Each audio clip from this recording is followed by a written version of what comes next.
வாட்ஸ்அப்பில் நீங்கள் வந்து மெசேஜ் பண்ணலாம்.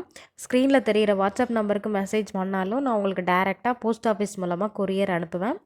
ஸோ மெயினாக இந்த வீடியோ எதுக்காக அப்படின்னா, இதோட ஃப்ரெஷ்னஸ் வந்து நிறைய பேருக்கு தெரியாமல் இருக்குது. ஸோ அதை தெரிஞ்சுக்கிறதுக்காக தான் நான் வந்து உங்களுக்கு வீடியோ அப்லோட் பண்ணியிருக்கேன். அண்ட் என்கிட்ட தான் நீங்கள் வாங்கணும்னு அவசியம் கிடையாது. இப்போ ரோட் சைட்லாம் போகும்போது பார்த்தீங்கன்னா, நீங்கள் வாங்கணும்னு ஆசைப்படுவீங்க.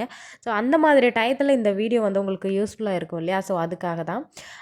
இதோட மேக்ஸிமம் இந்த கிழங்கு வாங்கும்போது இந்த மாதிரி முடி அதிகமாக ப்ளஸ் இந்த மாதிரி லைட் ப்ரௌன் இருக்கணும். டார்க் ப்ரௌன் இல்லாமல், இந்த மாதிரி இல்லாமல் லைட் ப்ரௌன் நான் இதுக்கு முன்னாடி காமிச்சிருக்கேன் இல்லையா கிழங்கு. ஸோ அதெல்லாம் பார்த்தீங்கன்னா உங்களுக்கு தெரியும், ஓரளவுக்கு ஐடியா கிடைக்கும். இதோட ஃபுல் வீடியோ வேணும் அப்படின்னா கீழே தெரிகிற லிங்கை கிளிக் பண்ணி பாருங்கள். ஃபுல் வீடியோ போட்டிருக்கேன், சேனலில் போய் பார்த்தாலும் உங்களுக்கு தெரியும். இன்னும் சில பேர் வந்து இதுக்கு முன்னாடி இந்த கிழங்க வாங்கியிருப்பீங்க.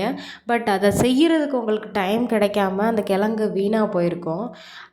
இது என்ன செய்யலாம் அப்படின்னா, நீங்களே வீட்டில் அதை தோல் சீவி, சப்போஸ் இப்போ நீங்கள் வாங்கிட்டீங்க ஆனால் அதை செய்ய முடியாது, ஃப்ரெஷ்ஷாக செய்ய முடியாத சூழ்நிலை, நீங்கள் வெளியில் போகிறீங்க அப்படின்னா இந்த மாதிரி ஃப்ரெஷ்ஷாக ப்ரௌன் கலரில் இருக்க கிழங்கு வாங்கி தோல் சீவி காய வச்சு அதை பவுட்ரு பண்ணி வச்சுக்கோங்க, மிளகு சீரகம் போட்டு.